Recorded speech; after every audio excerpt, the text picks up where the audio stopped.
This is an overview of the Ecwid API Scan program.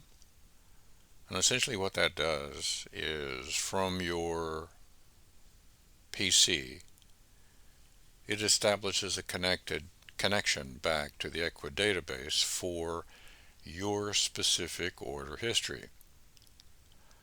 And the reason that this is really helpful is that every time you make a scan, you are accessing the most current collection of data that you have on file in the database for your orders. So once the scan program is installed in a folder on your computer, say a subdirectory of desktop, you could make a small shortcut file from the executable and drag it down into the tray. Here's mine. So quick, you can click on that, and that's a handy way to put an icon so that it's easily found, so that you can launch this program as soon, well, whenever the heck you want. Alright, this is what it looks like. It's ready to go. Now, if you leave it blank and hit start, notice the amount of time before the screen changes.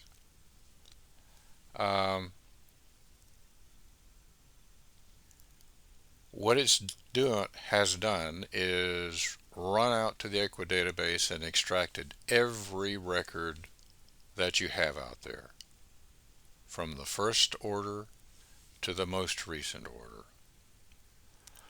And that pause that you felt in there was how long it takes to grab that data. What you have in the way of information is the first column here is date, so that's the date the order was placed, the order number, whatever numeric numbering system that you have set up for your store, the cost of the item, the name of the purchaser, how many of those items were purchased, the SKU number in your store of that item, and a short description, which is essentially the item name that you have in the store. All of the output is in numeric order by date, and you saying that, well, we're working in the middle of November here, and it goes all the way back to the first order. Well, if I didn't want to mess with the entire world, I could set a filter saying, well, I don't want to see every order. Why don't we just go with the orders in October? So I put in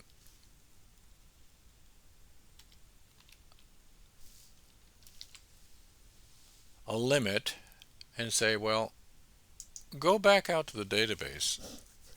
Never mind those records that don't fall within my search criteria. Just bring me back October. You notice it was a little bit faster. It's because it doesn't have to load all those other stuff that you don't really care about. Well, let's zero this out and say, gee, I'd like to see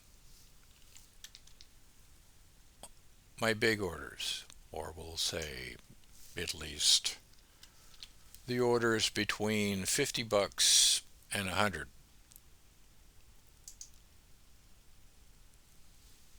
So you plug in the range there that you're interested in, and what comes back is just those. So that way you can focus in on your big buyers or your big sale items, or you could look at the small orders in order to see what isn't being bought as much in a single chunk. So you can do something about that.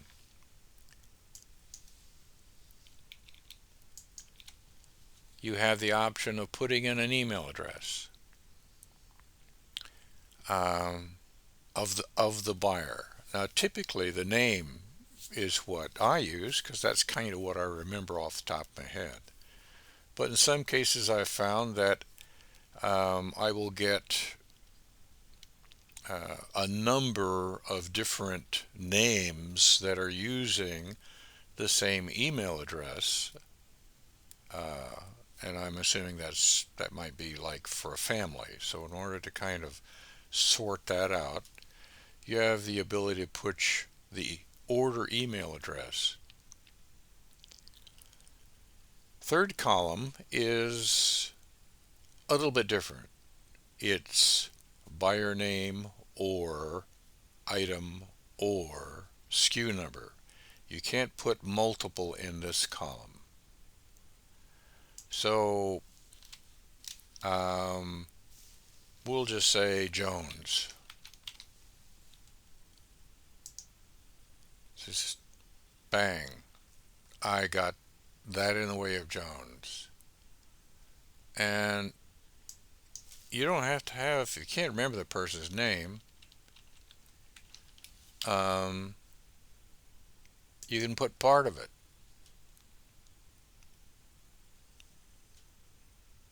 TEN.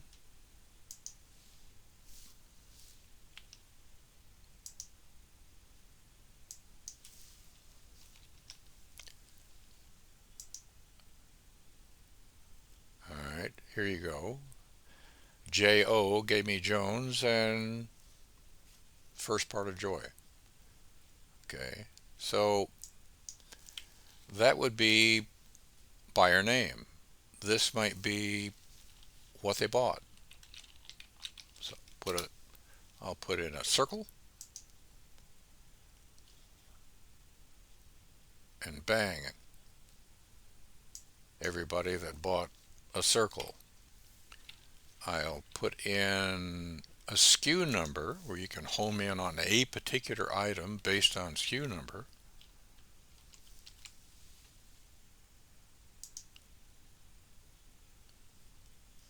And bang.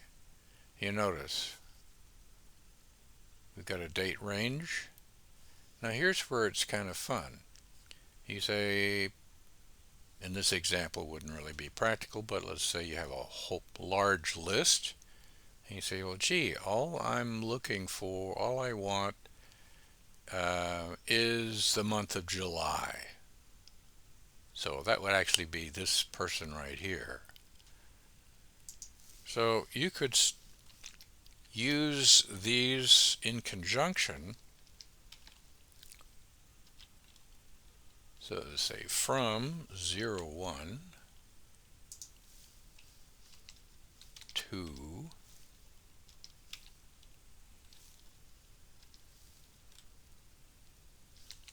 the end of July, and leave this in. And what you've done is used this date range with that SKU number. You could also add the max and min value if that were a practical. So you can use these in conjunction, optionally, with these and with one of these in order to get your output.